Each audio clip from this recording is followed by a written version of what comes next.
하나님은 그런 분이 아니십니다. 이렇게 생각해 보십시오. 미술가가 그의 수준을 증명하는 방법은 그의 작품을 통해서입니다. 조각작품, 회화작품을 통해서 스스로의 실력을 증명해내는 것입니다. 하나님께서 우리 보고 자신의 영광을 드러내라고 한 것은 그분께서 우리를 만드셨기 때문에 우리의 가장 아름답고 충만한 모습을 개발시킬 수 있고 만개시킬 수 있는 분으로서 요구인 것입니다. 하나님 안에 들어와 순종하고 그분의 말씀대로 산 사람만큼 아름답고 멋있고 강하고 영광스러운 사람은 없습니다. 이것이 성서가 말씀하는 하나님의 영광을 위해 산다는 뜻입니다. 그런데 우리는 그것보다는 자기가 추구하는 일에 끝까지 가보고 싶은 욕심을 떨쳐버리지 못합니다. 사사기가 집요하고 늘어지는 인간의 죄악된 성품이 무엇입니까? 그것은 하나님이 나에게 약속한 영광의 자리보다는 내가 결정한 운명의 길을 가고 싶은 그 고집입니다. 그것이 무엇이 나빠 보입니까? 그러나 성서가 부도덕하고 불의한 일을 죄라고 하기 이전에 하나님의 권위를 무시하는 것을 죄라고 합니다. 기독교가 죄라고 일컫는 것은 언제나 이것입니다. 하나님의 영광을 위해 살아라. 이것이 우리를 로봇처럼 만들고 우리의 인격을 무시하고 그런 것이 아니라는 거예요. 아까 잠깐 얘가 나왔듯이 자식이 잘 될 때 자랑스럽잖아요. 그렇죠? 자식이 잘 되는 게 부모의 영광이에요. 그리고 예술가들이 영광이 뭐예요? 자기 작품이 아름답게 만들어지는 게 영광인 것처럼 성경에 보면은 시편에 보면은 우리가 뭐예요? 하나님의 작품이라고 나오잖아요. 하나님의 작품들이에요. 하나님의 우리 아버지예요. 부모예요. 하나님의 영광이 뭐겠어요? 우리가 잘 되는 게 영광이에요. 잘 되는 게 세상에서 잘 되는 걸 말하는 것이 아니라 하나님 편에서 잘 볼 때 잘 되는 것. 하나님의 영광을 드러낼 만큼 우리가 성화되어지고 성숙되어지는 것. 하나님의 형상을 닮아가고 예수 그리스도의 장성한 분량에 이르는 자리까지 가는 것. 그게 하나님의 영광이라는 거예요. 인격적으로, 성품적으로, 믿음적으로 성숙하는 것. 그래서 우리 아버지이신 하나님을 붕어빵처럼 닮아가는 것. 그게 하나님께 영광이라는 거예요. 그게 우리를 향한 하나님의 목적이에요. 그런데 우리는 뭐예요? 사사기에서도 마찬가지고 그런 하나님의 영광된 목적을 따라가지 않고 내가 하고 싶은 걸 하는 거예요. 내 마음대로. 내 운명은 내가 알아서 할 테니 하나님은 그냥 옆에서 나 좀 도와주십시오. 뒤에 나오겠지만 하나님이 주인이 아니라 내가 주인 된 삶, 혹은 하나님을 주인이라고 인정은 하지만 내 멋대로 주인을 무시하고 함부로 살아가는 인생을 살아가고 있다는 거예요. 계속 반복해서 예전부터 말하지만 하나님은 우리의 보조자가 아니에요. 옆에서 도와주는 분으로 끝나는 것이 아니라는 거예요. 하나님이 왕이고 하나님이 주인이에요. 우리가 그분의 말씀에 따라 순종하며 따라가는 거란 말이에요. 내가 앞장서고 예수님이 뒤에서 우리를 서포트 해주는 게 아니라는 거예요. 근데 많은 교회와 많은 성도들이 오해를 해요. 하나님은 주인이신데 말로는 그렇게 하지만 정작 옆에서 서포트 해주는 분으로만 생각한다는 거예요.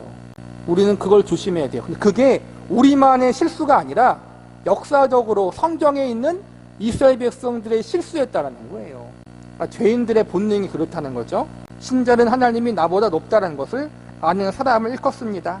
하나님을 주인으로 섬긴다는 뜻입니다. 그러나 주인으로 모셔놓고 아주 못되게 사는 사람도 있습니다. 또는 하나님을 주인으로 인정하지 않고 자기 운명에 관한 한 자기가 주인인 사람도 있습니다. 사사기가 집요하게 다루는 것은 이것 하나입니다.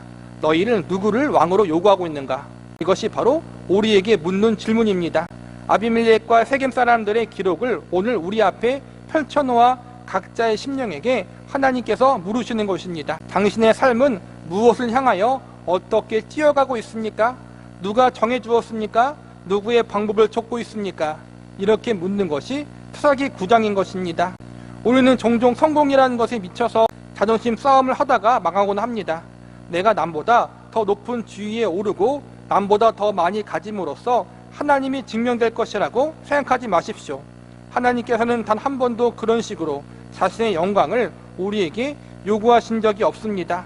하나님의 영광은 결코 그런 데 있지 않습니다. 참 우리가 오해하는 것도 두 번째 오해가 있고요. 하나님은 우리를 서포트해주는 분이 아니다. 또 두 번째는 하나님은 우리에게 세속적인 성공을 주시는 분이 아니다라는 걸 알려주는 거예요.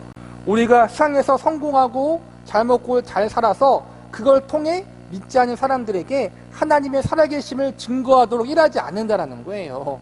우리는 다 그렇게 원하잖아요. 그렇죠? 우리가 엄청 잘 돼서 믿지 않는 나의 주변 사람들이 우리가 잘 되는 모습을 통해서 아, 하나님이 살아계시는구나, 나도 믿어봐야지, 그렇게 하지 않으신다는 거예요. 이게 우리의 오류예요. 저는 어릴 때 그랬어요. 록펠러 많이 배웠어요. 록펠러 11조의 비밀, 난 록펠러 다 아시잖아요. 그렇죠? 그 책 제가 고등학교 때인가 그 유행했거든요. 백화점 왕 존 워너 메이커. 부자들, 그러니까 예수님 잘 믿으면 부자 된다, 11조 잘 내면 부자 된다. 저도 그렇게 배웠어요. 근데 그게 아니라는 거예요, 여러분. 왜요? 나중에 그들이 돈이 없어지거나 그들의 성공이 항상 성공할 수는 없잖아요. 무너질 때. 그럼 뭘로 하나님을 증거할 거예요? 결론은 뭐냐면은 우리가 잘된 모습을 통해 하나님이 영광 받으시면 우리가 안 될 때는 하나님이 욕먹는 거잖아요. 그렇죠? 하나님은 그렇게 안 하신다는 거예요. 근데 우리는 자꾸 착각을 하고 있다는 거예요. 하나님은 그렇게 일하시는 경우도 종종 있죠. 예외적으로. 그러나 그걸 통해 하나님이 영광을 받으시는 건 아니에요. 다른 하나님의 섭리가 있어요. 여러 가지 고난을 받고, 그런데 그 가운데에서도 끝까지 하나님을 의지하고 바라보고 하나님을 찬양하고 그러한 모습을 통해 하나님이 영광을 받으시는 거란 말이에요. 그러니까 우리가 생각하는 것과 성경이 우리에게 가르쳐 주는 것과 얼마나 괴리감이 있어요. 그러니까 우리는 잘 알아야 돼요, 성경 말씀을. 빌립보서 2장을 찾아보겠습니다. 하나님의 영광을 이렇게 찾고 있습니다. 5절입니다. 너희 안에 이 마음을 품으라. 곧 그리스도 예수의 마음이니 그는 근본 하나님의 본체시나 하나님과 동등됨을 취할 것으로 여기지 아니하시고 오히려 자기를 비어 종의 형체를 가져 사람들과 같이 되었고 사람의 모양으로 나타나셨으며 자기를 낮추시고 죽기까지 복종하셨으니 곧 십자가에 죽으심이라. 이러므로 하나님이 그를 지극히 높여 모든 이름 위에 뛰어난 이름을 주사 하늘에 있는 자들과 땅에 있는 자들과 땅 아래에 있는 자들로 모든 무릎을 예수의 이름에 꿇게 하시고 모든 입으로 예수 그리스도를 주라 시인하여 하나님 아버지께 영광을 돌리게 하셨느니라. 이렇게 영광 받으십니다. 이상한 방법으로 받으십니다. 우리가 늘 오해하고 있는 장면 중 하나입니다. 우리가 잘 되는 것이 하나님께 영광이라고 생각하지 마십시오. 그것은 무엇과 같은가 하면 오늘 우리가 나누었던 이야기들, 곧 더 큰 나무가 더 많이 열매를 맺지 않는다는 것과 같습니다. 가선에 가보시면 알게 됩니다. 아름다운 열매, 굵고 탐스러운 열매가 맺혀있는 나무는 가지가 다른 것보다 덜 큽니다. 그것은 일일이 잘라 주우기 때문입니다. 양분이 쓸데없는 곳으로 가지 않게 하며 꽃도 너무 많이 달리지 않게 따줍니다. 열매가 많이 열면 또 알맹이가 작아지기 때문입니다. 돌보지 않은 갓수원을 가보십시오. 배가 계란만하게 작아진 채 달려 있습니다. 사과가 계란만해집니다. 이렇듯 온전한 열매를 위해서는 일일이 손이 가야 합니다. 바로 여기에 우리들이 세상 살아가면서 겪어야 할 비밀이 숨겨져 있습니다. 하나님께서 요구하시는 것이 그런 열매들입니다. 성서는 우리에게 열매를 요구합니다. 눈에 보이는 커다란 무엇이 우리로 하여금 아름다운 열매를 맺게 하는 것은 아니라는 거예요. 우리의 성공, 우리가 잘 되는 모습, 그런 것들이 하나님께 영광을 돌리는 것이 아니라는 거예요. 성령의 열매를 맺으라. 인내를, 사랑을, 온유를, 겸손을, 절제를 맺으라. 생각해 보십시오. 인내할 필요가 없는 조건 속에서 인내라는 열매가 나올 수 있습니까? 인내란 누구든지 집어치우고 뛰어가고 싶은 상황 속에 앉아있는 것입니다. 우리가 성공을 통해 인내를 배울 수 없어요. 대부분. 그쵸? 고생을 통해, 실패를 통해 인내를 배워요. 성령의 열매를 보면 다 성품과 연결되어 있잖아요. 그쵸? 오래 참음, 절제.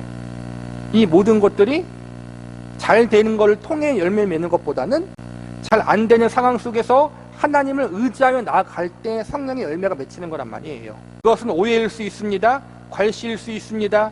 비천한 자리일 수 있습니다. 그것을 당하고 앉아있는 것, 그 일이 현실입니다. 인내를 열매 맺게 하기 위해서입니다. 그러나 우리는 그렇게 생각하지 않습니다. 인내라는 열매를 걷어붙이고 내 나무가 옆 나무보다 더 커야 되겠다고만 생각합니다. 지금 경제 상황을 이야기할 때 누가 제일 적격자일까요? 그것은 경제학을 전공하고 경제 일선에서 일하는 분들입니다. 그것을 전혀 아무것도 아닌 사람이 떠든다고 생각해 보십시오. 그에 대해 우리는 할 말이 많습니다. 여보시오, 모르면 가만히나 계십시오. 그러나 이렇게 써붙이지 않고 다 들어주는 것입니다. 듣고 참는 것입니다. 지금 우리는 이 땅의 경제계를 회복하기 위해서 모인 사람들이 아닙니다. 영혼의 문제를 회복하기 위해서 모인 사람들입니다. 상대방이 무슨 법칙을 이야기하든 무엇이 옳고 그른가를 이야기하든 그 문제에 대해서 싸움을 안 하는 것입니다. 우리 기독교인들, 저도 마찬가지인 게 빠지는 게 함정이 이거예요. 옳고 그르고 이것이 정당하다, 정당하지 않다를 자꾸 따져요. 따지는 게 필요 없다는 것이 아니라 어떤 순간에는, 특히 어떤 사람을 주님께로 인도하려고 할 때에는, 하나님을 드러낼 때에는, 예수님의 영광을 드러낼 때에는 잠깐 그것을 접어두어야 할 때가 있다는 거예요. 네, 옳습니다. 당신 참 박학하십니다. 그러노 우리 예수 잘 믿읍시다. 그것 한마디를 위해서 그가 내세운 모든 것으로 갈무리 아닌 사람을 일컬어 온유한 사람이라고 합니다. 온유의 열매. 내가 틀렸다는 게 아니에요. 내가 정당하지 않다라는 게 아니에요. 맞아요. 상대방이 부족한 게 있어요. 틀린 게 있어요. 그런데 그 사람에게 예수를 전하기 위해서 참고 들어주고 받아준다는 거예요. 참 이게 힘든 것 같아요. 그렇죠, 여러분? 참 힘들어요. 특히 오늘날 같은 시대에는. 정치에게 잘못했다가 매장당하잖아요, 여러분. 교회도 마찬가지예요. 매장당해요, 여러분. 근데 그 매장이 불신자들에게 매장당하면은 이해가. 근데 믿는 자들에게 매장당해요, 여러분. 참 그런 세대. 온유함이 없는 거죠, 그렇죠, 여러분? 한 영혼을 구원하기 위해서 잠시 나의 정당함을 내려놓을 수 있는 그러한 믿음, 그러한 성숙이 우리들에게 많이 부족하다라는 거예요. 예수 믿읍시다. 이 한마디를 하기 위해서 내가 자존심도 버려야 되고 내 정당함도 잠시 뒤로 미룰 줄 알아야 하는데 오늘날 그러한 정신을 다 잊어먹었어요. 내가 오르니까 더 난리치잖아요. 그렇죠? 참 이게 너무 안타까운 현실인 것 같아요. 교회가 교회다워져야 되는데 예수를 전하기 위해서 내가 좀 죽어져야 하는데 그런 부분들이 오늘날 많이 없어진 것 같아요. 이 세상에서 예수님보다 더 권세를 갖고 주인이 되시며 권리를 주장할 분이 또 있을까요? 그러나 그가 인간의 손에 의해 죽으시면서 아버지여 저들을 사하여 주옵소서라고 호소한 것을 기억해야 합니다. 우리는 그것 하나를 위하여 여러 가지 상황 속에서 부름받았습니다. 그 상황이 우리에게는 절대 필요한 조건인 것입니다. 경제계가 많이 어려워지고 있다고 합니다. 아이들 학교 보내기가 어려워졌다고 합니다. 당장 먹고 살기가 다급해졌다고 합니다. 실직하셨습니까? 실직해 버립시다. 실직해서 안절부절하는 하등의 이유도 갖지 맙시다. 굶는다는 것 참 못 견딜 일입니다. 저도 굶어보아서 압니다. 굶는 일처럼 참혹한 일은 없습니다. 그러나 하나님은 굶는 그 현장에서도 굶고 있는 사람이 무엇을 믿고 있는가를 곧 뛰어넘는 메시지를 만들어 내시는 것입니다. 그것을 우리가 보아야 합니다. 예수를 믿으니까 만사가 잘 되더라. 기도하고 사업해보니까 수출도 잘 되고 돈도 잘 벌리더라. 이 말은 우리의 인생의 목적, 하나님이 우리를 향한 목적이 잘 되는 것에 있다는 것이 아니에요. 세상에서 때로는 굶을 수 있고 실직할 수 있고 망할 수도 있어요. 망해봤잖아요. 실패해봤잖아요. 근데 그 가운데에서 하나님이 우리 안에 하나님의 메시지를 만들어낸다는 거예요. 믿지 않는 사람들은 망하거나 실패하면 좌절하고 극단적인 선택을 하기도 하잖아요. 근데 우리 하나님의 편아들은 뭐예요? 실패해도 낙심은 해요, 당연히. 근데 그 가운데서 어떠한 메시지를 만들어요? 하나님밖에 없습니다. 하나님이 왕이십니다. 하나님이 나의 주인이십니다. 내 인생을 책임져 주셔야 합니다. 그런 메시지를 만들어내잖아요, 우리가 실패 속에서. 하나님은 그걸 원하신다는 거예요. 여러분, 우리가 지금 하고 있는 일이 무엇입니까? 우리의 사업이나 기업을 위해 하나님이 등장하고 있지 않습니까? 우리의 가정의 안녕과 질서를 위하여 성서의 말씀이 도입되고 있지 않습니까? 그것을 묻고 있는 것입니다. 묵기의 말씀, 내 시작은 미약하나 나중은 심히 창대하리라. 기업마다 가게마다 붙어 있잖아요, 그 말씀이. 그렇죠? 아브라함의 약속 같은 거. 이게 뭐예요? 하나님을 이용하고 있다는 거예요, 우리가 지금. 하나님 앞에 항복하여 그가 우리의 주인이시기 때문에 그가 어디를 가라든지 가겠습니다라는 것에 요구된 상황으로 내 가정과 사회의 직장과 인생이 주어진 것이라고 생각하십니까? 아니면 여러분이 붙잡고 있는 것은 따로 있고 이것을 위하여 오늘 내 집을 지켜줄 개를 찾고 있는 것은 아닙니까? 그것이 아비멜렉의 사건입니다. 하나님을 위해서 살아가고 있는가? 아니면은 하나님이 나를 위해 살아가고 있는가? 이걸 우리가 점검해 보라는 거예요. 심하게 이야기하잖아요. 내 집을 지켜줄 개를 찾고 있지는 않은 것인가? 우리가 하나님을 그렇게 대하고 있지는 않은지 점검하라는 거예요. 많은 분들이 교회에 나오는 것, 헌금하는 것, 목사와 친한 것이 신앙을 대체할까봐 저는 늘 그것이 염려스럽습니다. 저라고 많은 사람들하고 인상 쓰면서 살아야 할 이유가 따로 있겠습니까? 누이 좋고 매부 좋고 그런 일을 왜 하기 쉽겠습니까? 저도 타협할 줄 아는 사람입니다. 좋게 이야기해주는 편이 훨씬 인기에 도움이 된다는 것 잘 압니다. 무조건적으로 복을 빌어주면 다 좋은 줄로 압니다. 아무나 축복도 해주고 복을 빌면서 부디 잘 살게 해주십시오. 복에 복을 주셔서 복이 복을 끓게 하시옵소서. 다 좋습니다.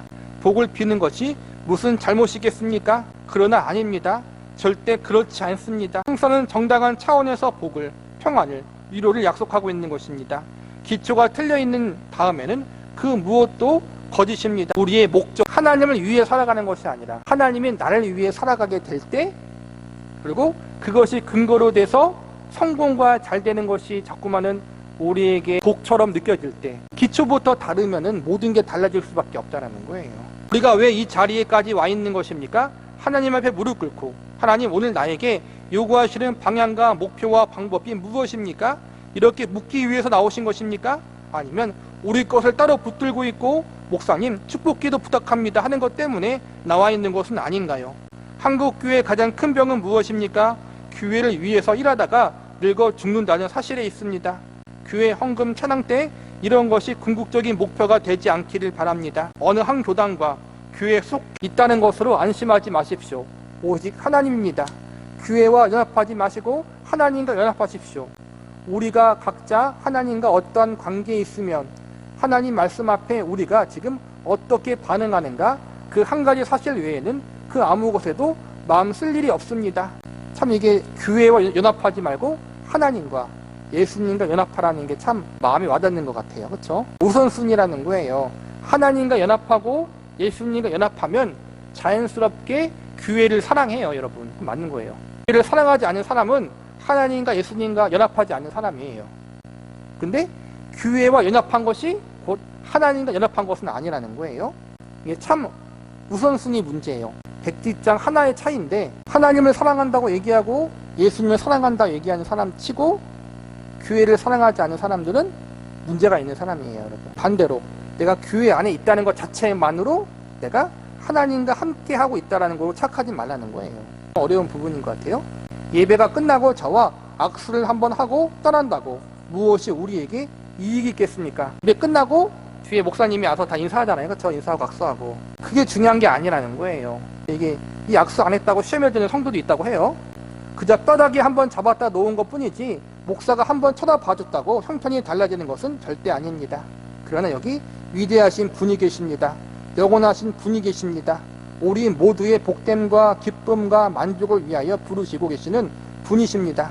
우리는 그분 하나님과의 관계를 정상화시켜야 합니다. 목사가 하는 일은 결국 이거예요. 여러분들의 관계를 하나님과 정상화시키는 거예요. 예수님과 가까이 하게 만드는 거예요. 그게 목사가 할 일이에요. 목사 일이 그거예요. 여러분을 신앙을 바르고 건강하게 양육해서 하나님 앞에, 예수님 앞에 올바르게 설 수 있도록 돕는 역할을 하는 게 목사의 역할이라는 거예요. 종종 이렇게 만날 때마다 마치 여러분은 세겜성 사람이고 저는 아비멜렉 같습니다. 그런 느낌을 저는 갖습니다. 그런 느낌이 한국교회 현실인 것 같습니다. 그러나 아닙니다. 저는 아비멜렉을 안 하겠습니다. 저는 그냥 하나님의 종, 지팡이, 개, 강아지, 지렁이 이런 것을 하겠습니다. 여러분은 하나님의 자녀 하십시오. 다른 것 하면 안 됩니다.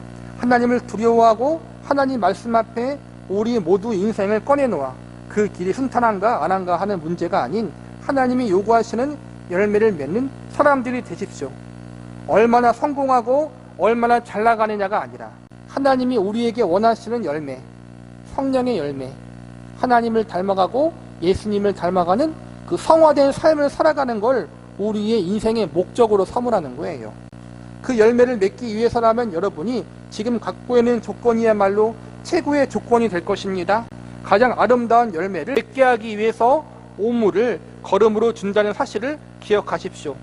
나무 기르는데 비싼 스테이크를 주진 않잖아요. 나무에다. 그렇죠? 오물, 거름을 주잖아요. 거름이 사실은 음식 쓰레기나 우리 똥 같은 거잖아요. 그런 걸 이제는 걸음이 되는 거잖아요. 그런 게. 우리 인생에 고난이 있고 어려움이 있는 이유가 바로 그거라는 거예요. 걸음이라는 거예요. 우리가 아름다운 열매를 맺게 하기 위한. 사과나무는 그 걸음으로 먹음직스러운 열매를 맺습니다. 우리의 발이 잠겨있는 곳이 쓰레기 더미이고 진흙탕이고 바람 부는 곳이라고 해서 걱정할 필요가 없습니다. 거기서 하나님은 하나님의 영광스러운 자녀로서 성령의 열매를 맺혀 나갈 것입니다. 쓰레기통에서 장미를, 진흙탕 속에서 사과를 만들 것입니다. 우리가 여기에 있는 것을 위해 살지 않고 이것이 전부가 아닌 삶인 것을, 내세가 있는 줄을, 영원한 하나님이 계신 줄을 우리의 생애를 통하여 증명하면 하나님께서 우리에게 복을 허락하시며 스스로 그의 영광을 만천하에 증명하실 것입니다. 단 하나의 결심이 있을 뿐입니다. 하나님을 택하여 그분 앞에 항복하겠는가를 스스로에게 묻기를 바랍니다. 그 외에는 다 필요가 없습니다. 바로 이 말씀을 오늘 수사기 9장을 통하여 하나님께서 집요하고 안타까움에 넘치는 마음으로 우리 모두에게 지금 들려주시는 것입니다. 누가 왕이신가? 하나님이 왕이시고 하나님이 주인이신데 우리는 자꾸 내가 주인 되는 삶을 살지 않은가? 혹은 하나님은 주인이라고 이야기하면서 하나님은 옆에서 나를 도와주는 분에 불과하게 여기진 않는 것인가? 또 우리 인생의 목적이 하나님께 있는 것인지 아니면 내 자신의 잘 되는 것이 있는 것인지 그런 것들을 돌아보라는 거예요. 하나님께 복종하고 하나님께 항복하는 것은 지들이 궁상받는 게 아니라는 거예요. 하나님은 우리를 통해 영광을 받으시기 원하시기 때문에 우리가 지들이 궁상받게 사는 것이 원하는 것이 아니라 우리가 아름답게 성화되어지는 것, 우리가 성숙되어지는 것을 기뻐하신다는 거예요. 그것 때문에 때로는 여러 가지 어려움을 겪고 고난을 겪지만 그것이 우리로 하여금 우리를 망가뜨리는 것이 아니라 우리를 온전한 존재, 예수님을 닮아가는 그러한 존재로 만들어가는 가정으로 만드셔서 마침내 우리가 하나님 보시기에 아름답도록 영광스러운 존재가 되어지도록 우리를 이끄신다는 거예요. 예수님을 믿는다는 것, 그분의 뜻에 순종하는 것 자체를 너무 최악의 상황이라고 생각하지 말라는 거예요. 하나님은 우리를 아름다운 작품으로 지금도 만들어가고 있어요. 그러한 것을 기억하면서 하나님 앞에 우리의 죄악된 본성대로 하나님을 대하는 것이 아니라 우리의 죄악된 본성을 하나님의 말씀과 성령 앞에 죽이고 하나님 앞에 날마다 하나님이 주인 되시는 삶을 살도록 살 수 있도록 기도하고 나를 통해 하나님의 영광이 드러나는 삶을 살아갈 수 있도록 그것을 놓고 기도하며 나아가는 사람, 나와 내 가정이 하나님의 영광을 위해 살아갈 수 있도록 영광된 존재로 우뚝 세워질 수 있도록 하나님 도와주십시오. 이 기도 제목이, 이 소망이 우리와 우리 가정의 제일 우선순위가 되기를 바라겠습니다.